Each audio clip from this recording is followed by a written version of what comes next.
The judge's gavel echoed through the freezing Austin courtroom. My husband stood at the stand, pointed at our 1-month-old son, and loudly declared him a bastard. His mistress smirked in the gallery like she had just won the lottery. They thought I was a cornered, penniless housewife about to lose everything. They had no idea the red folder hidden inside my leather briefcase was about to send them both to federal prison. Hello, dear listeners of Zoe Revenge Stories. Our channel has unfortunately been demonetized by YouTube, leaving us without the budget to keep operating. If you enjoy today's story, please consider supporting us with just $1 so we can pay our hardworking staff to cover their living expenses and continue creating these stories for you. You can donate by scanning the PayPal QR code on your screen or clicking the link in the description or comments below. My name is Brielle, and this is my story. The Travis County courtroom in Austin, Texas, was so suffocatingly silent that the rhythmic, mechanical hum of the central air conditioning unit sounded like a roaring engine. The air was frigid, biting through the thin fabric of my simple black dress. I sat at the heavy oak table reserved for the defendant, my posture rigid, my hands folded neatly in my lap. My expression was a carefully constructed mask of absolute nothingness. Across the center aisle, my husband Julian was putting on the performance of a lifetime. He wore his bespoke Tom Ford suit, the dark charcoal fabric clinging flawlessly to his broad shoulders, a testament to the wealth and power he so desperately loved to project. He stood at the petitioner's table, dabbing at the corners of his eyes with a crisp, white linen handkerchief. He was playing the tragic, agonizing role of the highly successful, devoted family man whose trusting heart had been utterly shattered by his deceitful, money-hungry wife. It was a masterful, sickening display of manufactured grief. If I did not know the cold-blooded monster hiding behind those forced, watery eyes, I might have felt a twinge of pity for him myself. His attorney, a sharp-featured man with an aggressively slicked-back hairline and a perpetually condescending sneer, stepped confidently up to the podium. He puffed out his chest, cleared his throat, and prepared to deliver what they believed would be the killing blow. "Your Honor," the lawyer bellowed, his booming voice echoing off the high, solemn ceilings of the courtroom. "We are officially requesting the immediate activation of the at-fault clause outlined in my client's prenuptial agreement. My client, Julian, has been subjected to grievous, unimaginable emotional distress due to the blatant and continuous infidelity of the defendant. Furthermore, we formally declare that the 1-month-old infant in question, Leo, shares absolutely no biological relation to my client. We fiercely refuse to let a man of his standing be held financially or legally responsible for a bastard child." A bastard? The hateful word hung in the freezing air, sharp, heavy, and deliberately cruel. The judge lowered his reading glasses, his gaze shifting toward me, searching for the inevitable breakdown. But I did not flinch. I did not scream. I did not throw a violent fit. And I certainly did not beg for the mercy they so desperately wanted me to plead for. Slowly, deliberately, I let my unblinking gaze drift past Julian and his theatrical lawyer, looking straight into the wooden gallery benches behind them.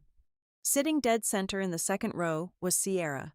She was 26 years old, dressed in a skin-tight, plunging scarlet dress that was wildly, insultingly inappropriate for a court of law.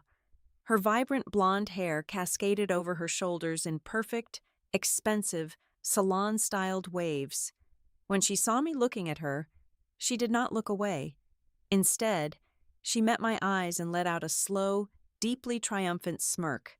She looked exactly like a predator who had just successfully cornered a wounded prey, fully believing she had won the ultimate grand prize.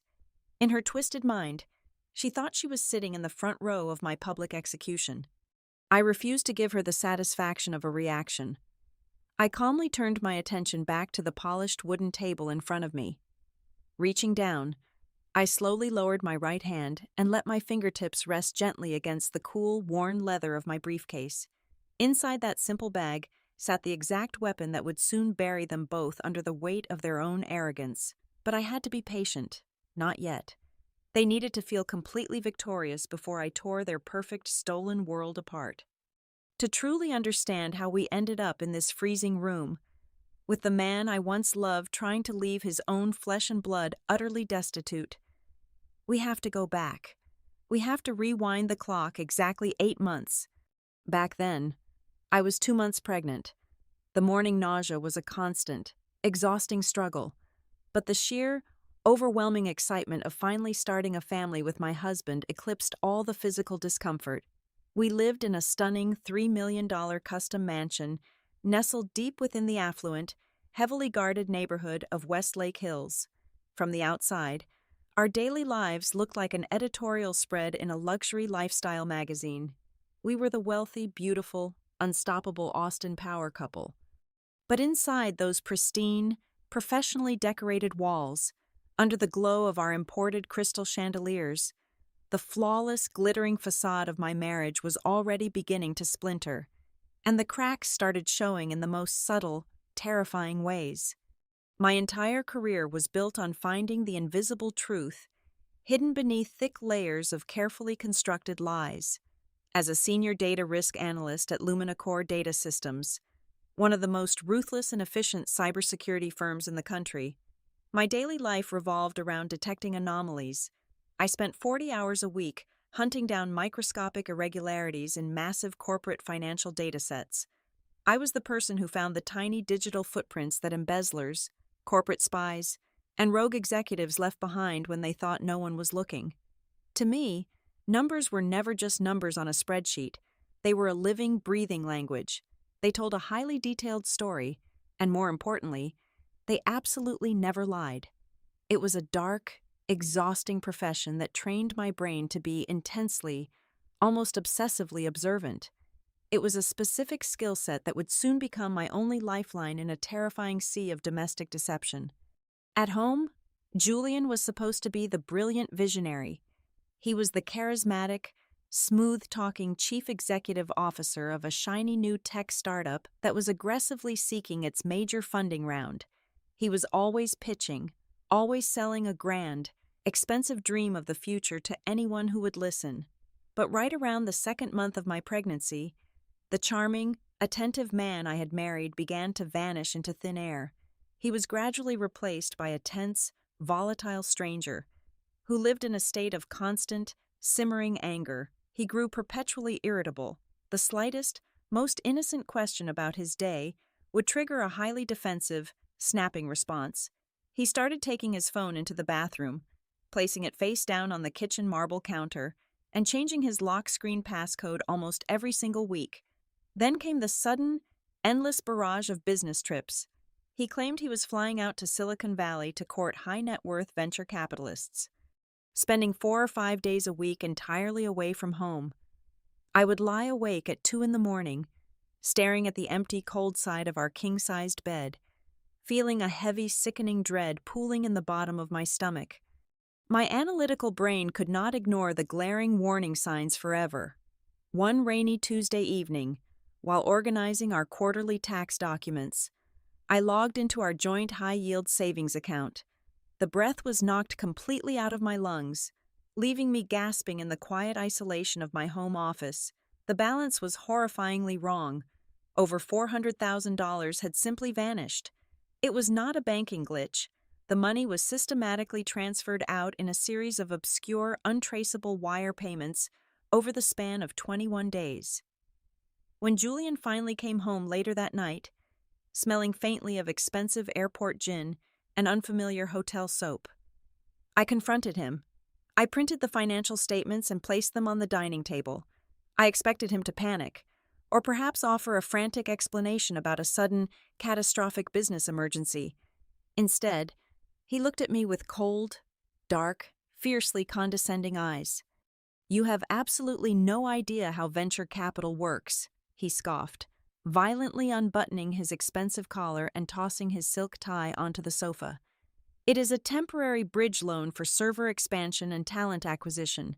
I am out there bleeding every single day to build a massive empire for our family, and you are sitting here having a hysterical meltdown over standard operating expenses. Honestly, Your pregnancy hormones are making you completely paranoid and irrational. You need to calm down, see a therapist, and stop suffocating me." He twisted the reality so flawlessly, delivering his vicious lies with such aggressive confidence that for a brief, terrifying second, I actually questioned my own sanity. I wondered if I really was just a paranoid, hormonal pregnant woman ruining my husband's hard work. But the printed numbers were staring right back at me from the oak table, and numbers do not care about psychological manipulation. The final, devastating puzzle piece fell into place exactly 2 weeks later at his company's annual fundraising gala. The hotel ballroom was packed with wealthy local investors, tech influencers, and politicians.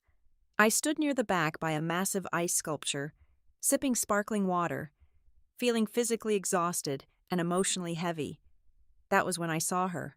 Julian walked up to the main bar accompanied by a striking 26-year-old blonde woman.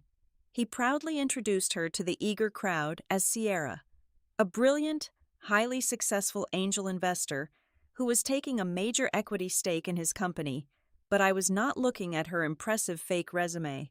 I was watching their micro-expressions. When she laughed at a terrible, unamusing joke he made, her hand lingered on his lower back just a fraction of a second too long.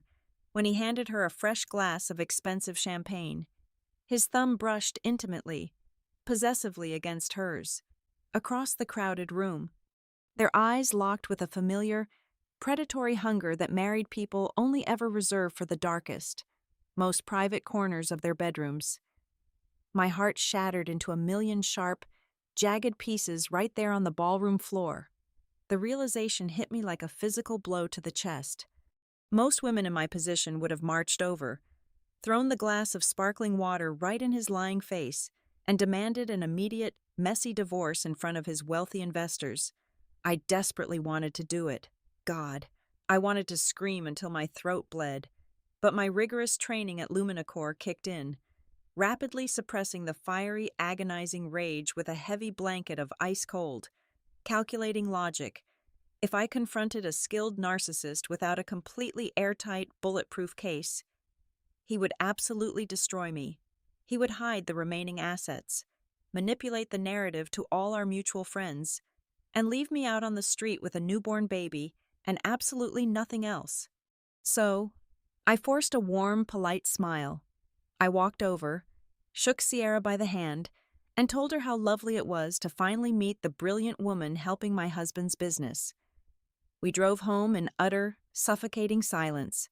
That night, while Julian was dead asleep in the master bedroom, dreaming of his young mistress and his missing money, I did not shed a single tear. I slipped out from under the heavy covers, crept down the hall into his home office, and booted up his desktop computer, moving with silent, practiced precision. I backed up every single financial document, every hidden email server cache, and every domestic and international bank statement onto a military-grade encrypted external hard drive. I secured the raw, unedited data before he even thought to change the main administrative passwords. The brutal war had just begun, and the arrogant fool had no idea. He had already handed me the exact ammunition I needed to bury him completely. The day I was finally discharged from the maternity ward should have been a moment of quiet, exhausted triumph. I had just endured 32 grueling hours of difficult labor. My body was broken, stitched together, and aching with a deep, throbbing soreness that made every single step feel like wading through thick mud. But as I sat in the hospital wheelchair, clutching my beautiful, fragile baby boy to my chest, I felt a fleeting sense of hope. I naively thought that bringing new life into our fractured world might be the sudden shock Julian needed to snap out of his toxic spiral. I was so incredibly wrong. The real nightmare had not even begun. When the black town car pulled up to the heavy iron gates of our Westlake Hills estate, the security code did not work. The driver tried 3 different times before a uniformed process server stepped out from the shadows of our manicured driveway. He did not offer congratulations. He simply handed me a thick yellow manila envelope through the cracked window. Julian had not just filed for divorce. He had executed a meticulously planned, hostile takeover of my entire existence. Inside the envelope was an emergency eviction order, legally demanding I vacate the premises immediately. While I was in a sterile hospital bed, pushing his child into the world, he was systematically erasing me from his life. Panic, sharp and blinding, clawed at my throat. I pulled out my phone and tried to log into our primary banking application to book a hotel room. Access denied. I tried the secondary joint checking account. $0.00. I frantically dug through my purse, pulling out my premium credit cards, only to find out through rapid, automated customer service calls that every single line of credit under my name had been frozen, canceled, or reported as compromised. He had financially paralyzed me within a matter of hours. But Julian's cruelty did not stop at financial ruin.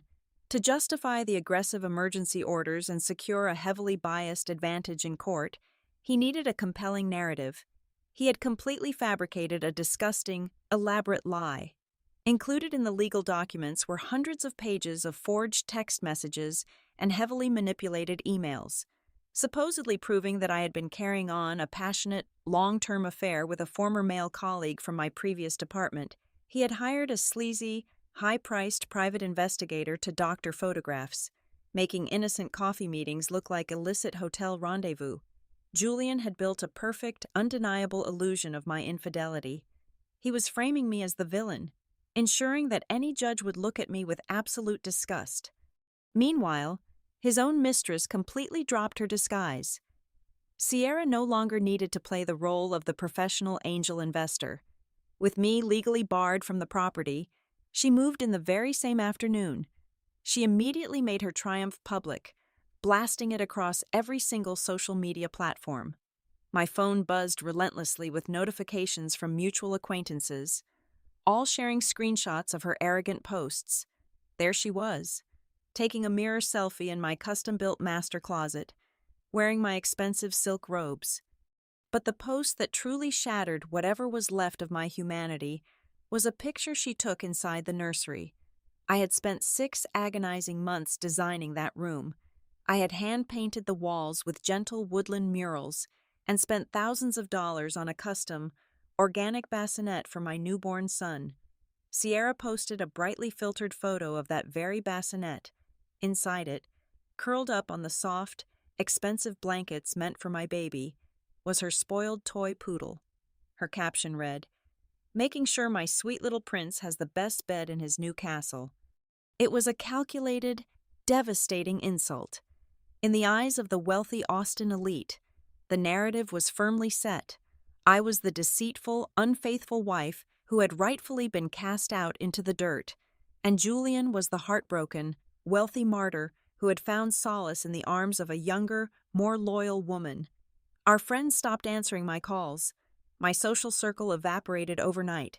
I was entirely radioactive. With no money, no home, and a newborn baby completely dependent on me for survival, I had no choice but to cash in a tiny, forgotten emergency bond my late grandmother had left me. It was barely enough to secure a damp, poorly insulated rental apartment on the far outskirts of the city, miles away from the manicured lawns of my former life. The walls were peeling. The heater rattled violently every time it turned on, and the neighborhood felt dangerously unpredictable after the sun went down. That first night in the cramped apartment, the reality of my absolute destitution crashed down on me. The air was drafty and smelled of stale cigarette smoke. I sat on a cheap, second-hand mattress placed directly on the floor, rocking my tiny, crying son in the dark. The streetlights from outside cast long, haunting shadows across the bare walls. My physical pain was agonizing, but the betrayal cut infinitely deeper. I looked down at the innocent, sleeping face of my child. I thought about Julian sleeping in his massive bed, laughing with Sierra, feeling completely invincible. Most people would have broken down. They would have wept until they could no longer breathe, paralyzed by the sheer magnitude of the injustice. But as I sat there in the freezing dark, I realized my tears had completely dried up. I was not crying from sorrow. I was trembling with an all-consuming, terrifying rage. It was a cold, sharp, and intensely focused fury. Julian thought he had stripped me of my power because he took my house and my money. He fundamentally underestimated who I was. He forgot that I built my entire career on dismantling complex systems and exposing hidden truths. I gently kissed my son's forehead. My mind already running through thousands of lines of stolen data I had secured on that encrypted hard drive months ago. I made a silent, ironclad vow in that miserable room. I was going to make Julian pay a price far steeper, far more agonizing than his own life. I was going to systematically strip away the only things he truly worshipped: his flawless reputation, his stolen wealth, and ultimately, his freedom. He wanted a war, and I was going to give him an absolute massacre. The rundown apartment was practically freezing, the thin glass windows rattling violently every time the wind swept through the desolate outer suburbs of Austin. The only source of light in the cramped, miserable living room was the sharp, sterile blue glow of my laptop screen. At my feet, resting inside a sturdy cardboard box that I had carefully lined with the softest, warmest towels I could find, my newborn son slept peacefully. His tiny chest rose and fell in a steady, calming rhythm. He was my anchor, every time the sheer exhaustion threatened to drag me under. I looked down at his innocent face, and the burning, cold fury inside my chest reignited with a terrifying intensity. Julian was a deeply arrogant man, and like all arrogant men, he fundamentally misunderstood the limits of his own intelligence. He actually believed that dragging a folder to the digital trash bin and clicking empty was enough to permanently erase his sins from the physical universe. He did not comprehend the persistent nature of shadow copies, server-side data caches, or residual network packets, but I did. As a senior data risk analyst trained by the relentless corporate environment of Lumina Core Data Systems, I was not merely a passive observer of digital information.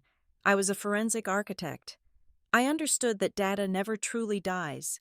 It merely hides in the dark, waiting for someone smart enough to bring it back into the light. I plugged in the military-grade encrypted hard drive I had quietly secured on that terrible night before he threw me out.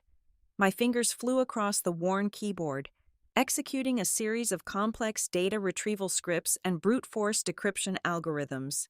I bypassed his rudimentary administrative passwords, slicing through his amateur security protocols like a scalpel through soft tissue. My first objective was to uncover the core motive.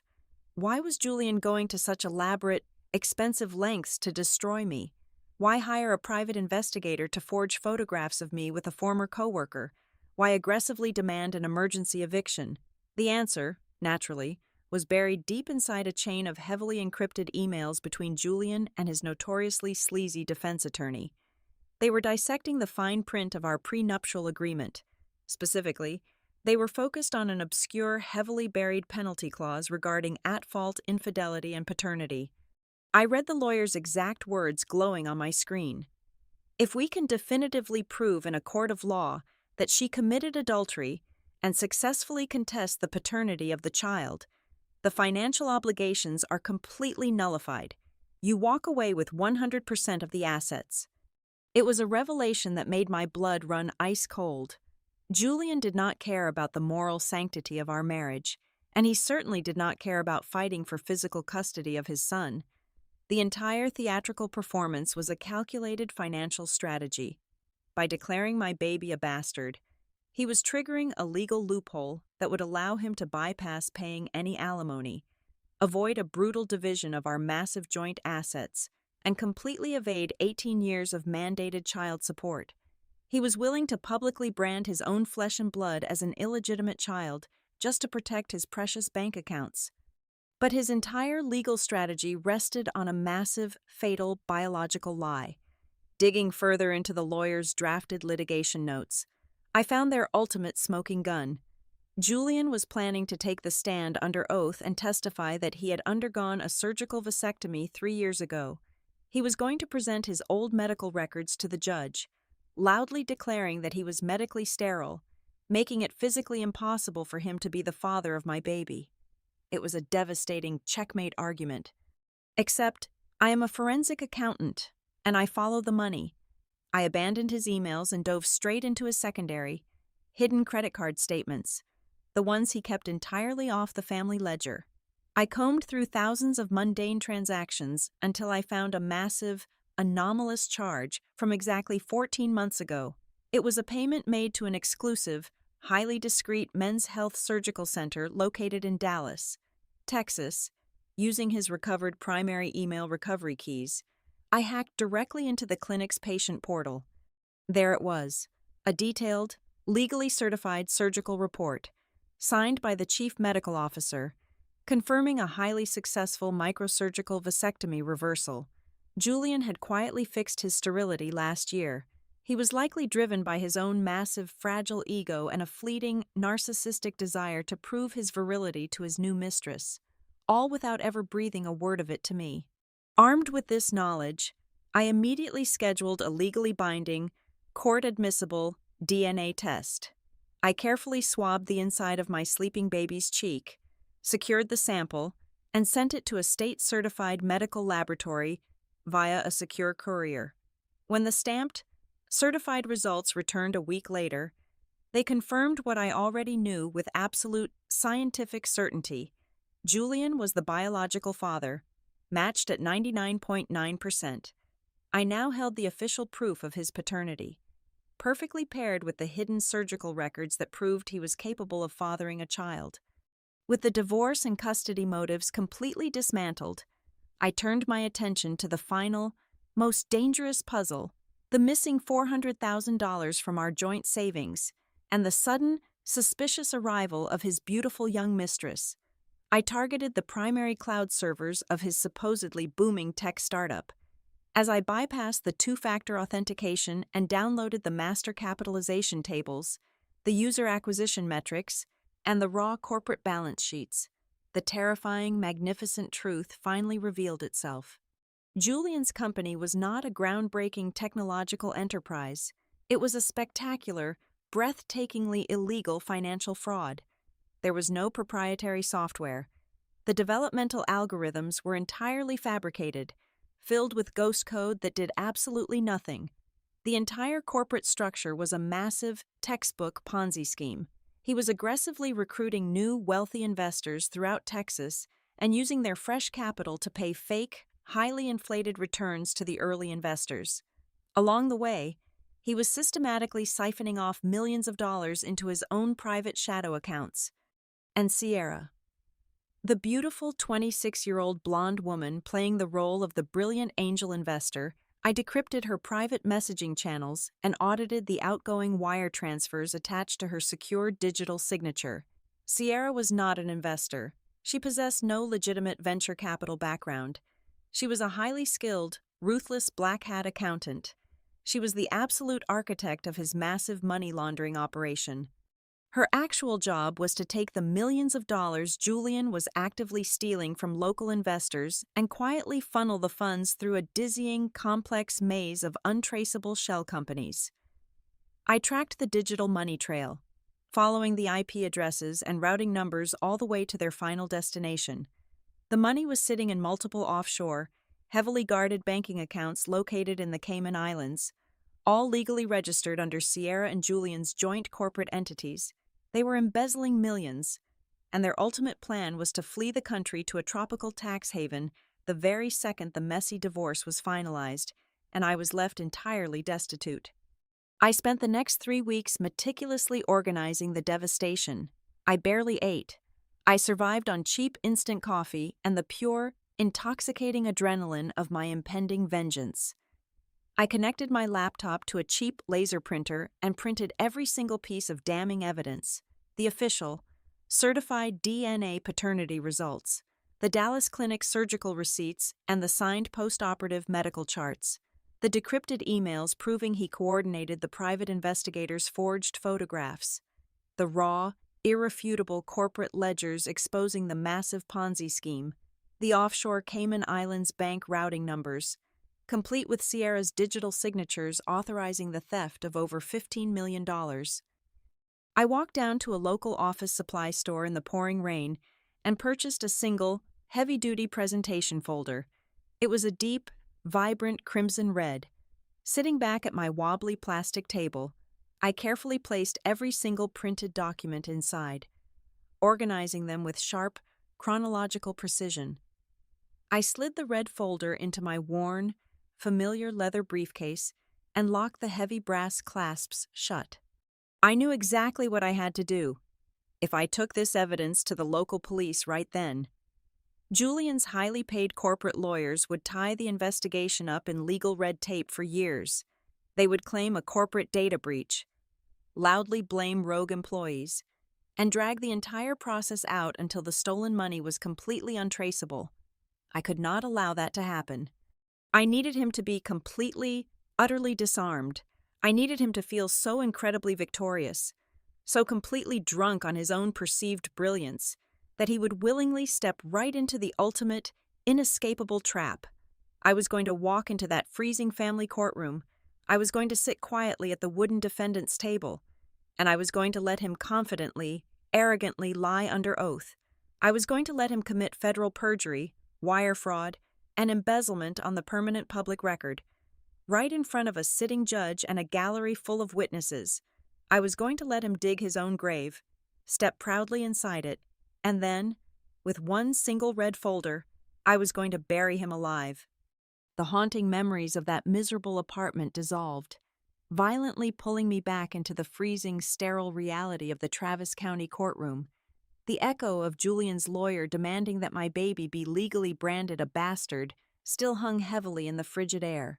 The silence that followed was thick, oppressive, and utterly suffocating. High above us, sitting behind his massive mahogany bench, the judge leaned forward. His weathered face was a complicated portrait of professional sternness mixed with a quiet, uncomfortable pity. He looked down at me, a solitary woman sitting completely alone at the defense table, and adjusted his reading glasses. "Does the defense have a formal response to these highly severe allegations?" the judge asked, his deep voice breaking the heavy tension in the room. Before I could even part my lips to speak, Julian's attorney practically lunged at the podium. He leaned his weight onto the polished wood. A greasy, intensely arrogant sneer stretched wide across his sharp features. "Your Honor, with all due respect," the lawyer interrupted smoothly, waving his hand dismissively in my general direction. "The defendant has submitted absolutely no counter-evidence during the discovery phase. She has refused to retain professional legal counsel. She is entirely unrepresented and clearly unprepared. I strongly urge this court to stop wasting judicial time and issue an immediate ruling in favor of my client. We request that the court activate the asset forfeiture protocols right now, finalizing the divorce so my client can begin to heal from this traumatic betrayal." In my peripheral vision, a bright, artificial light flared from the gallery. Sierra, sitting comfortably in the second row in her inappropriate scarlet dress, had pulled out her expensive smartphone. She did not even bother to hide it. Her brightly painted lips were curled into a wicked, fiercely triumphant smirk. Her thumbs were rapidly tapping against the glowing screen. I knew exactly what she was doing. She was gleefully typing out a celebratory message to her elite circle of wealthy, superficial friends, ready to broadcast my total financial and social execution. Julian stood right beside his lawyer, adjusting the cuffs of his bespoke suit. He refused to look at me directly, but I could see the subtle, arrogant lift of his chin. He was practically vibrating with a dark, euphoric excitement. He genuinely believed he had won. He believed the trap had snapped shut, and I was nothing but a broken, helpless victim waiting for the final blow. I slowly inhaled a deep, steadying breath of the cold, conditioned air. I did not feel fear. I did not feel sorrow. I felt a cold, magnificent clarity wash over my entire body. I pushed my heavy wooden chair back. The harsh, scraping sound of the legs dragging across the polished floor was as loud as a gunshot, instantly silencing the lawyer's smug rambling. I stood up. My posture was perfectly straight, my shoulders pulled back, and my legs were absolute solid iron beneath me. I did not tremble. When I finally spoke, my voice was crystal clear. It rang through the massive, high-ceilinged room with a sharp, undeniable authority that made the judge blink in surprise. "Your Honor," I began, my tone perfectly polite and intensely unwavering, "I do not require legal representation today. I am completely capable of speaking for myself, and I am fully prepared to address every single fabricated allegation brought forward by the petitioner." I reached down to the defense table. With slow, deliberate movements, I unfastened the heavy brass locks of my weathered leather briefcase. I reached inside the dark interior, my fingertips grazing the smooth, cool cardboard. I pulled it out, gripping it firmly in my right hand. I stepped out from behind the heavy oak table, leaving the safety of the defense area, and walked with slow, powerful strides directly toward the center aisle. "In fact, Your Honor," I continued, my eyes locking dead onto the judge, "I politely request the court's immediate permission to submit a single, comprehensive piece of physical evidence into the official record. This single item will definitively answer all of my husband's claims, regarding both the paternity of my child and the total distribution of our marital assets." I raised my right hand, holding up the thick, vibrant crimson-red folder for the entire room to see. The oppressive, suffocating tension in the courtroom suddenly shattered, violently replaced by the quiet, heavy promise of an incoming storm. The bailiff stepped forward, his heavy boots thudding against the floor, and took the crimson-red folder from my outstretched hand. He carried it up to the massive wooden bench and placed it squarely in front of the judge. The courtroom held its collective breath. Julian's attorney scoffed audibly, crossing his arms, fully expecting to see a pathetic, handwritten plea for mercy. Instead, the judge flipped open the heavy cover. His initial expression of mild annoyance instantly dissolved. His eyes widened, rapidly scanning the thick, officially stamped parchment of the medical documents. The transformation on his face was absolute and terrifying. The quiet, uncomfortable pity he had directed at me just moments ago hardened into a dark, seething rage aimed entirely at the petitioner's table. "Counselor," the judge's voice was dangerously low, vibrating with judicial fury. "You stood in my courtroom and boldly claimed your client was completely sterile. You attempted to legally bastardize an infant child to activate a malicious financial loophole. Yet, I am looking at a state-certified, legally binding DNA paternity report from a national medical laboratory. It confirms, with 99.99% certainty, that your client is the biological father. I am also looking at a surgical report from Dallas, proving he secretly reversed his vasectomy last year. Are you actively committing perjury in my courtroom?" Julian's lawyer froze, all the arrogant color rapidly draining from his sharp face. He stammered, looking wildly at Julian, who suddenly looked as though he had been physically struck by a speeding train. Before Julian could even open his mouth to formulate a frantic excuse for his massive, catastrophic lie, I gently turned my attention back to the bench. "Please turn to the second page, Your Honor." The judge flipped the page. The silence in the room grew so dense it felt like it could crush bone. "What you are looking at now," I explained, turning my body slightly so I could look directly at Julian, "is a comprehensive internal audit of my husband's supposedly booming technology startup. It details a massive, systematic financial fraud. Specifically, it tracks exactly $15 million of stolen investor capital being illegally routed into offshore shell accounts in the Cayman Islands. Accounts that were explicitly authorized and digitally signed by both Julian and the woman sitting in the second row of your gallery today, Sierra." Sierra gasped loudly. The expensive smartphone slipped from her perfectly manicured fingers, clattering noisily onto the wooden floorboards. "Objection!" Julian's lawyer shrieked, his voice cracking in sheer panic. "This is completely inadmissible. This is a family court hearing, not a federal investigation." "You are absolutely right," I replied calmly, my voice ringing clear across the room. Which is exactly why I mailed a duplicate of that entire red folder to the regional director of the Federal Bureau of Investigation exactly 7 days ago. As if perfectly cued by the universe itself, the heavy double oak doors at the back of the courtroom violently burst open, the sudden, echoing crash made everyone jump. Two broad-shouldered federal agents, dressed in dark suits with their official gold badges clipped to their belts, strode powerfully down the center aisle. They were heavily flanked by two uniformed court bailiffs. The mundane divorce hearing had officially transformed into an active, high-stakes, white-collar crime arrest scene. The sheer gravity of his absolute destruction finally hit Julian. The bespoke suit suddenly looked entirely too big for him as his posture completely collapsed. His knees gave out, and he slumped against the heavy wooden table. His face was entirely ashen, stripped of every single drop of blood. The arrogant, untouchable chief executive officer was gone. In his place was a pathetic, trembling coward. He looked at me, his eyes wide with genuine terror, and desperately reached out his shaking hands. "Brielle, please, please, you have to stop this. I only did it because of the immense pressure.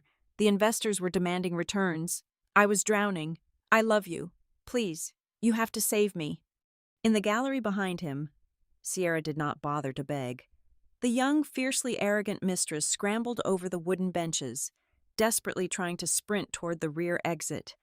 She did not even make it 3 steps before a female court officer tackled her against the heavy wooden paneling, aggressively pulling her arms behind her back. The sharp, metallic click of heavy steel handcuffs echoing through the room was the most beautiful sound I had ever heard in my entire life. I ignored Sierra's frantic screaming. I stepped closer to the petitioner's table and looked down into the terrified, weeping eyes of the man I used to love. I did not feel angry anymore. I did not feel sad. I just felt completely, beautifully free. I offered him a faint, powerful smile. "You were right about one thing today.